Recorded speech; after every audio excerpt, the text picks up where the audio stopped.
সেদিন নার্সারি থেকে কিনে আনা একটা গাঁদা ফুলের গাছে কি সুন্দর একটা ফুল ফুটছে, মাশাআল্লাহ, আলহামদুলিল্লাহ। দেখুন, ফুলের মধ্যে আল্লাহ এত সৌন্দর্য দিয়েছেন, এত সুবাস দিয়েছেন, যেটার আসলে আর কোনো কিছুর সাথেই তুলনা হয় না। দেখুন, এত বড় সাইজের একটা গাঁদা ফুল ফুটছে, আমি হাত দিয়ে আপনাদেরকে দেখাচ্ছি, ঠিক যেন আমার হাতের সাইজের।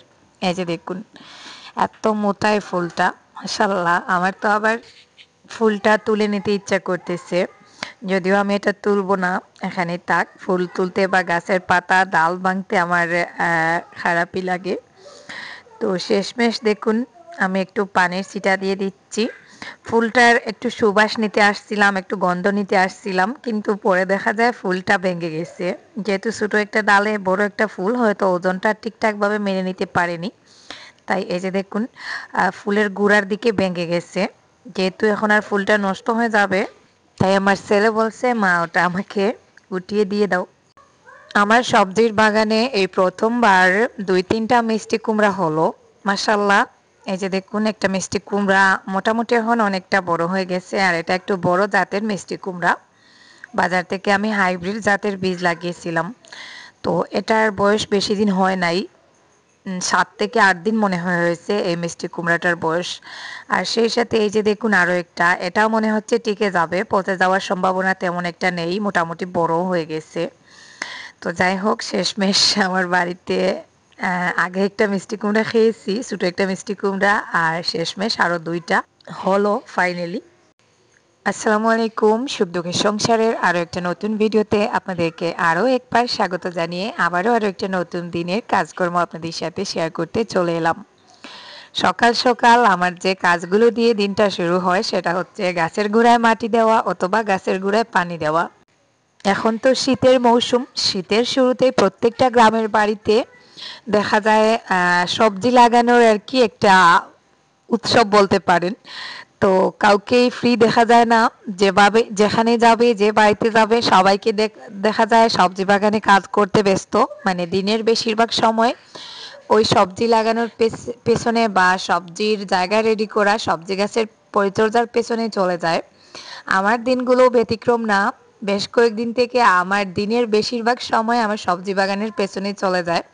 তো মাশাআল্লাহ, আলহামদুলিল্লাহ, তার ফলও আপনাদের সামনে দেখতে পাচ্ছেন। দেখুন, আমার ধনিয়ার গাছগুলো এখন অনেকটা স্বাস্থ্যকর লাগতেছে, পাতাগুলো অনেকটা বড় হয়েছে, কালারটাও চেঞ্জ হয়েছে। আর যদিও ধনিয়াগুলোর বয়স তেমন একটা হয় নাই, তো মনে হচ্ছে আরও কিছুদিন গেলে ধনিয়ার গাছগুলো আরও বড় বড় পাতা দিয়ে গাছগুলো আরও সুন্দর লাগবে। তারপর আলু লাগানোর পালা। তো যারা বেশি বেশি সবজি চাষ করেন তাদের জন্য আসলে এগুলো কিছুই না, তবে আমার এখানে জায়গা তো তেমন একটা নেই, ওই সামান্য জায়গার মধ্যে টুকটাক সব ধরনের কিছু আর কি চেষ্টা করি লাগানোর। তো আমার অনেক শখ বাড়িতে আলু লাগাবো, গত বছর আলু লাগিয়েছিলাম, আলু হয়েছিল, কিন্তু পোকার কারণে আলুগুলো নষ্ট হয়ে গেছে। তো এই বছর দেখুন, আমি আগেই মাটিতে পোকার ওষুধ দিয়েছি। আমাদের এখানে যে উই পোকাটা খুব বেশি, যেটা মাটিতে খুব বেশি পরিমাণে থাকে, তো গাছের গুঁড়া খেয়ে ফেলে, তারপরে গাছগুলো মরে যায়। তো আমি গোবরের মধ্যে আরও কিছু ঔষধ মিক্স করে গোবর সারটা সারের মধ্যে দিয়ে দিলাম। আর এখানে কিছুটা আলু একটু ছোটো ছোটো, তো আমি ছোটোগুলো দিয়ে প্রথমে শুরু করতেছি। তো দেখা যাক কী হয়, যদিও জায়গা কম, তো একটু গ্যাপ দিয়ে দিয়ে আর কি আলুগুলো যেভাবে লাগানো হয় ওইভাবেই লাগিয়ে দিচ্ছি। এই জায়গাটা বাকি রয়েছিল, আর এই জায়গার মাটিটা বালু মাটি, বালু মাটিতে অন্য কোনো সবজি তেমন একটা হয় না। মানে আমার কলতলার একেবারে সাইডের যে মাটিটা, ওটা স্পেশালি বালু মাটি। আর বালু মাটিতে একটু গোবর সার মিক্স করে আলু লাগালে মোটামুটি হয়, আমি দেখছি। তো যাই হোক, ভাবলাম আলুই লাগিয়ে দেই।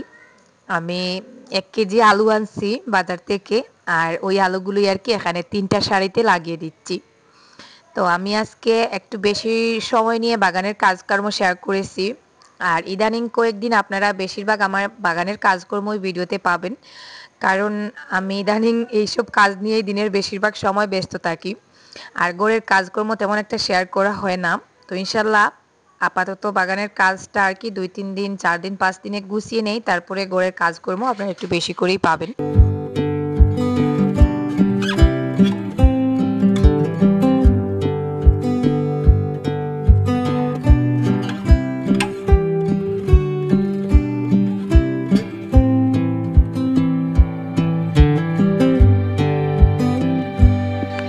বিছানায় পাটি পাতা ছিল, যেহেতু আমরা গ্রীষ্মকালে শীতল পাটি ইউজ করি, তো পাটি পাতা ছিল এতদিন। আর এখন যেহেতু ঠান্ডা পড়ে গেছে, তো রাতের বেলা কিন্তু নিচ থেকে ঠান্ডাই মনে হয়। তাই আজকে পাটিটা উঠিয়ে বিছানাটা সুন্দর করে ঝেড়ে পরিষ্কার করে আবার বিছানার চাদর পেতে দিব। শহরাঞ্চলের অনেক বাড়িতে আমি দেখছি, বিশেষ করে শহরাঞ্চলে প্রত্যেকেরই বাড়িতে মনে হয় গরমকালেও বিছানা পাতা থাকে। তো আমাদের এখানে আবার গরমের দিন চলে আসলে তুষক নিচে রেখে তুষকের উপরে বিছানা চাদরের পরিবর্তে একটা পাটি দিয়ে দেওয়া হয়, মানে আমাদের গ্রামের অঞ্চলে বেশিরভাগ। তো আমার এখানে দেখুন 3টা পাটি রাখা আছে, কারণ পাটিগুলো অন্য জায়গায় রাখলে গড়ে ইঁদুর থাকে, ইঁদুর কামড়ে পাটিগুলো নষ্ট করে দেয়, কেটে ফেলে পাটিগুলো। তাই আমি বিছানার নিচেই সবগুলো পাটি পেতে রাখছি, তার উপরে তুষকটা দিয়ে দিলাম। তুষক দিয়ে এখন হচ্ছে আরেকটা মোটা বিছানার চাদর দিব। মোটাই বিছানাটার চাদর দেওয়ার এই কারণ, মানে যদি কোনো ধুলাবালু পড়ে যায়, প্রথম চাদরটা বেদ করে যদি নিচে চলে যায়, তাহলে তুষক পর্যন্ত যাতে বালুটা না পৌঁছে, ওই জন্যই আর কি আমি এই ডাবল বেডশিট দেই। তো যাই হোক, আমি উপরে আমার সেদিনকে আর নতুন কেনা বেডশিটটা দিয়ে দিচ্ছি, যেটা আমি পছন্দ করে আনছিলাম। জানি না কালারটা আপনাদের কাছে কেমন লাগতেছে। কালারটা আসলে পিঙ্ক, কিন্তু ভিডিওতে ওইভাবে কালারটা ফুটে উঠতেছে না, বোঝা যাচ্ছে না। তো যাই হোক, আমি রাফ ইউজের জন্য কিনে আনছি, একটু মোটা কাপড় দেখেই কিনে আনছি। রাফ ইউজের জন্য বেডশিট একটু মোটা ধরনের নিলেই ভালো লাগে। একেবারে পাতলা কটনের যেগুলো হয় ওগুলো খুব তাড়াতাড়ি নষ্ট হয়ে যায়। আর বালিশের কভারগুলো মোটামুটি বেশ মোটাসোটা। তো যাই হোক, আপনাদের সাথে বক বক করে করে আমি বিছানাটা গুছিয়ে ফেললাম, আর খুব ছোটো একটা ভিডিও শেয়ার করেছি। আশা করি ভিডিওটা আপনাদের কাছে ভালো লাগবে। তাই রিকোয়েস্ট করবো স্কিপ না করে একটু ধৈর্য সহকারে ভিডিওতে একটা লাইক দিয়ে একেবারে শেষ অবধি আমার সাথে থাকুন, দেখতে থাকুন। আর যারা আজকে আমার চ্যানেলে নতুন, চ্যানেলটাকে এখনও সাবস্ক্রাইব করেন নাই, চাইলে আমার চ্যানেলটাকে সাবস্ক্রাইব করে দিতে পারেন যদি আমার ভিডিওর কোনো একটা অংশ আপনাদের কাছে ভালো লেগে থাকে।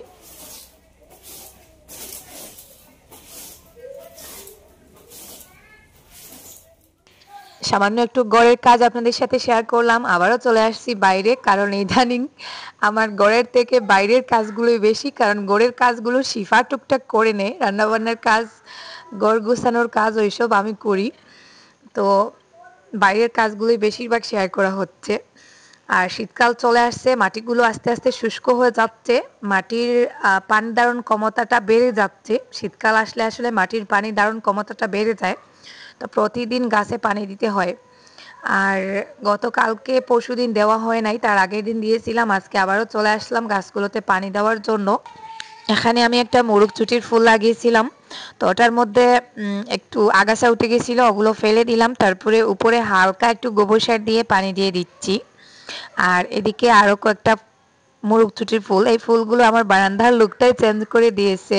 এত ভালো লাগে কি বলবো। সকালে ঘুম থেকে উঠে যখন এই ফুলগুলো দেখি, মনটা খারাপ থাকলে মন অটোমেটিক ভালো হয়ে যায়।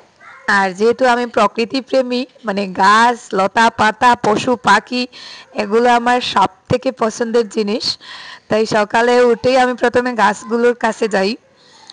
এটা যেন আমার একটা অন্যরকম শান্তি।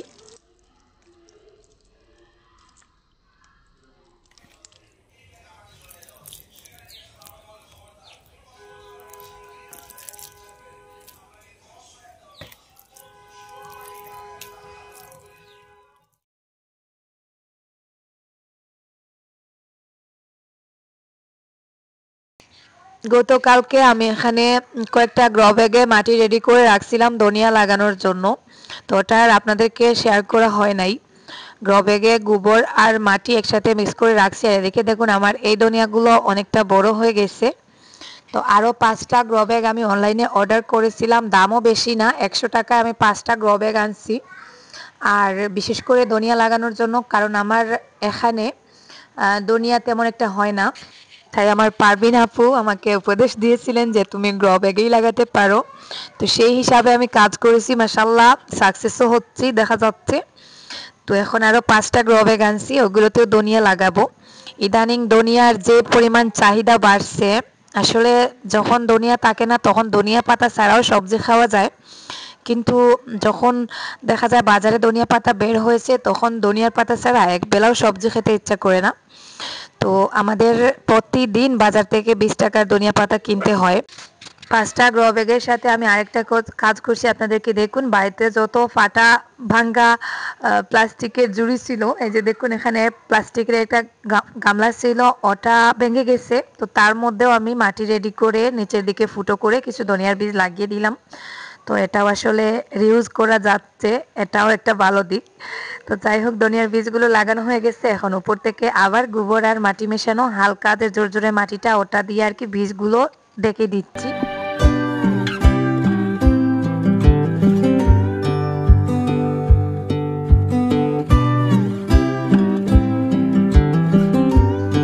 আমার অনেক ভিউয়ার্সরা যারা আমার বাগানের কাজকর্ম পছন্দ করেন, তো অনেকেই পছন্দ করেন, বিশেষ করে লন্ডন, আমেরিকা, মানে বাইরের দেশের যারা বিশেষ করে এগুলো পছন্দ করেন। তাই আমি একটু যত্ন সহকারে আপনাদের সাথে আমার বাগানের টুকটাক কাজগুলো শেয়ার করি। গার্ডেনিং করতে আমারও ভালো লাগে, আর আমি মনে করি যারা গার্ডেনিং পছন্দ করেন কিন্তু হয়তো সুযোগ সুবিধা পাচ্ছেন না, তাদের এই কাজগুলো দেখতে ভালো লাগে। তো যাই হোক, মাটি দিয়ে এখন আমি একটু পানি স্প্রে করে দিচ্ছি।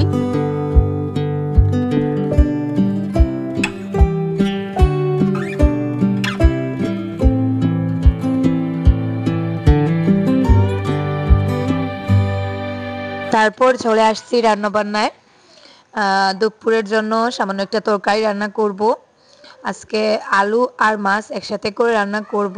আর সকালের একটু মাংসের তরকারি রয়েছে, ওইটা দিয়ে মানে দুপুরের দিকটা চালিয়ে দিব। এখন ঘরের কাজকর্ম তেমন একটা করি না, আমি সকালে ঘুম থেকে উঠলাম, ঘরদোরগুলো ভালো করে একটু গুছালাম। শিফা ঘর ঝাড়ু দে, শিফা গুছ গাছ পারে না, তাই ওই কাজটা আমি করি। তো শিফা বাসন ধুইলো, আমি রান্না বান্না করলাম, খাওয়া দাওয়া হয়ে গেল। তো এভাবে করে আর কি ঘরের কাজকর্ম এখন আর আপনাদের সাথে বেশি একটা শ্যুট করা হচ্ছে না। আর ঘরও ওইভাবে ডিপ ক্লিনও করা হচ্ছে না গত প্রায় 1 সপ্তাহ থেকে। আমি বাগানের কাজকর্ম নিয়ে খুব বেশি ব্যস্ত, কারণ আমি যদি এখন লেট করি তাহলে পরে আবার সবজি চাষ পেছনে পড়ে যায়, বৃষ্টির সিজন চলে আসে।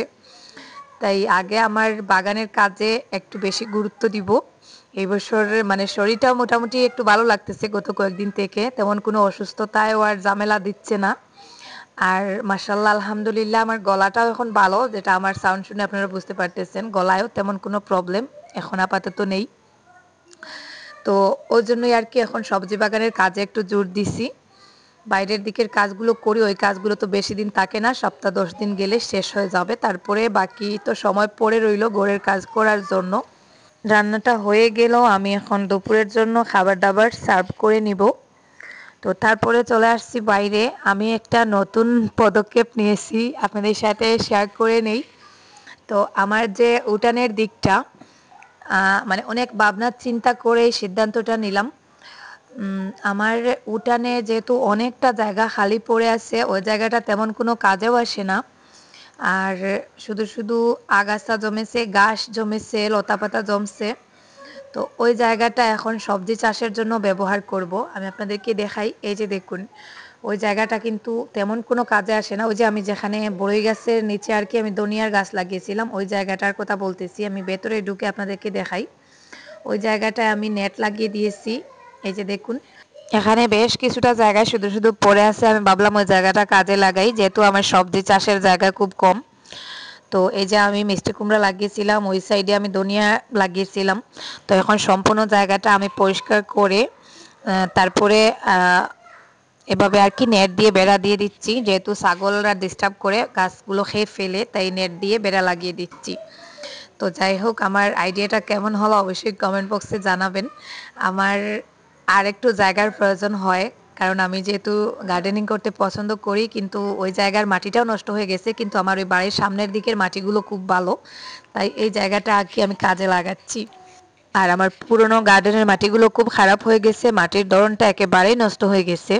তো ওখানে এখন সব ধরনের সবজি চাষও হয় না, শুধু শুধু পরিশ্রম করে যাই।